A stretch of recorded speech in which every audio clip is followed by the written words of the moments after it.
Pagan Arabians believed that poets were people possessed by the jinn, which are usually malevolent spirits that haunted ruins and dwelt in rivers and oceans.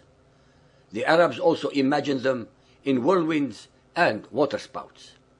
As we have shown in our 4 chapters, number 119, Muhammad loathed poets and denied any association or semblance with them for reasons that we shall demonstrate forthwith.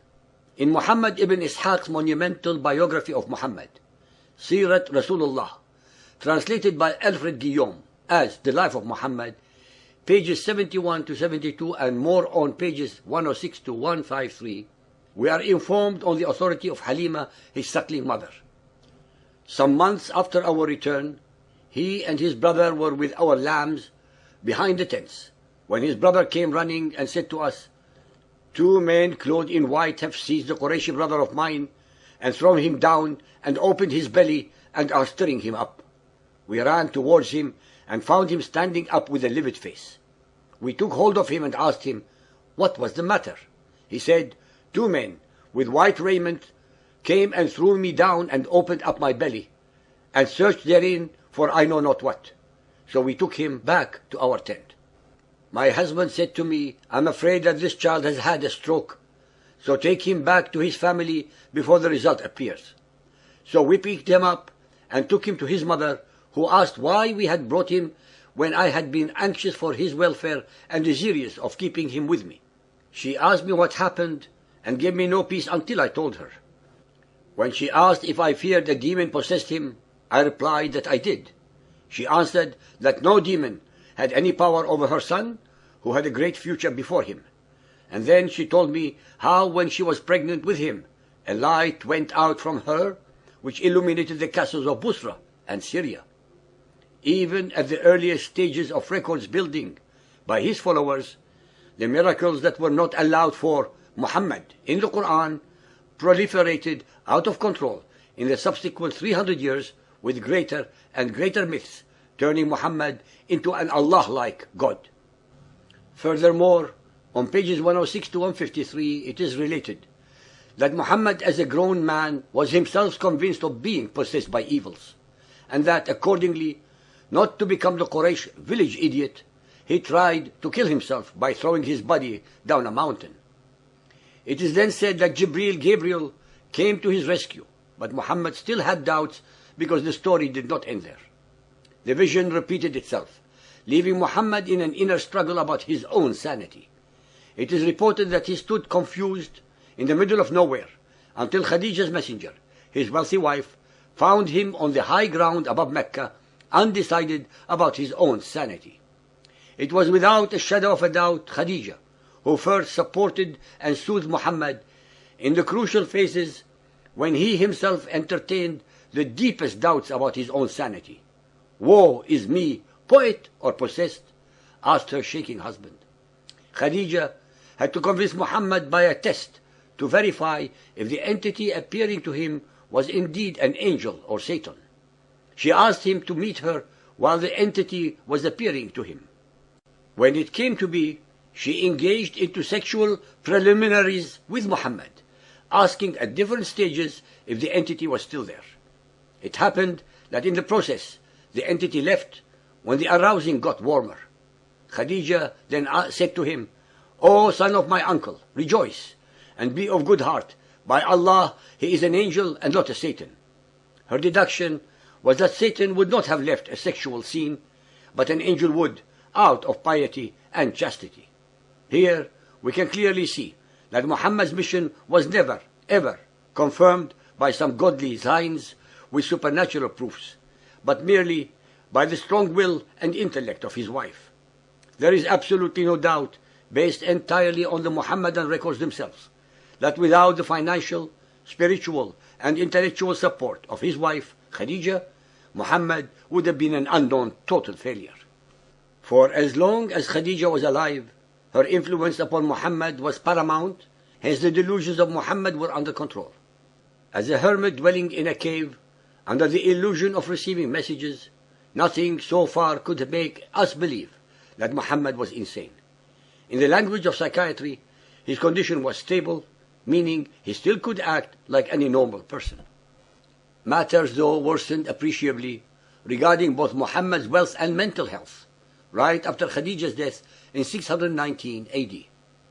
On one more occasion only, that of the satanic verses, would Muhammad have doubts about his perceived divine mission. The abrogation of his blasphemous compromise by Allah was said to rectify the satanic revelation, showing without a doubt that Muhammad could not differentiate between Allah's and Satan's revelations. Clearly, as far as the Meccans were concerned, they thought that Muhammad suffered from some mental illness or ghost possession. They called him a dreamer, a fanciful poet, enchanted, like in the Quran 21.5, 36.69, 52.30. It was because they considered him mentally disturbed that they did not attempt to kill him, although he was insulting, denigrating, and humiliating their religion and traditions. To explain away his tribe's denial of him, with his usual dishonesty, Muhammad indulged in inserting in his Quran verses of contorted logic as he brings some non-existent alleged examples of biblical prophets likewise accused. Quran 51.52, 23.25, 26.26, and so on. As we have assiduously demonstrated in several of our chapters, Muhammad belongs more to the field of psychiatry than to the world of spirituality. The neuropathological foundations of his hallucinations are amazingly easy to identify. His acute megalomania comes from his desolate, shattered, and unloved childhood in an overcompensating phenomenon. A narcissist is a person who has not received enough love in his childhood, who is incapable of love, but instead craves attention, respect, and recognition. He sees his own worth in the way others view him. Without that recognition, he is a nobody. He becomes manipulative and a pathological liar. Narcissists are grandiose dreamers. They want to conquer the world and dominate everyone. Only in their megalomaniac reveries would they find their narcissistic supply. Their goals always have to do with domination, power, subjugation, and respect. They wither and die if they are neglected. Narcissists often seek alibis to impose their control over their unwary victims. For Hitler, it was the party and race. For Mussolini, it was fascism or the unity of the nation against others. And for Muhammad, it was his cult belief system against all others. These causes are just tools in the hands of their manipulators in their quest for absolute power. Instead of promoting themselves, the narcissists promote a cause, an ideology, or a belief system, while presenting themselves as the only authority and representative of these causes and the only saviors of their people. Muhammad could not have asked anyone to obey him, but he could easily demand his followers to obey Allah and his messenger. Al-Tur 52.29, Therefore, proclaim thou the praises of thy Lord, for by the grace of thy Lord thou art no vulgar soothsayer, nor art thou one possessed. Or do they say, a poet? We await for him some calamity hatched by time. Al-Haqqa 69.41, It is not the word of a poet. Little it is, ye believe. Al-Anbiya 21.5, Nay, they say, these are medleys of dreams. Nay, he forged it. Nay, he is but a poet. Let him then bring us a sign, like the ones that were sent to prophets of old. Al-Saffat 37.35, For they, when they were told that there is no God except Allah, would puff themselves up with pride, and say, What? Shall we give up our gods for the sake of a poet possessed? Al-Duhduha 93.3, The guardian Lord hath not forsaken thee, nor is he displeased. And verily, the hereafter will be better for thee than the present. And soon will thy guardian Lord give thee, thou shalt well be pleased. Did he not find thee an orphan, and give thee shelter and care? And he found thee wandering, and he gave thee guidance? And he found thee indeed, and made thee independent? These verses reflect Muhammad's state of mind when he thought that his revelations had stopped.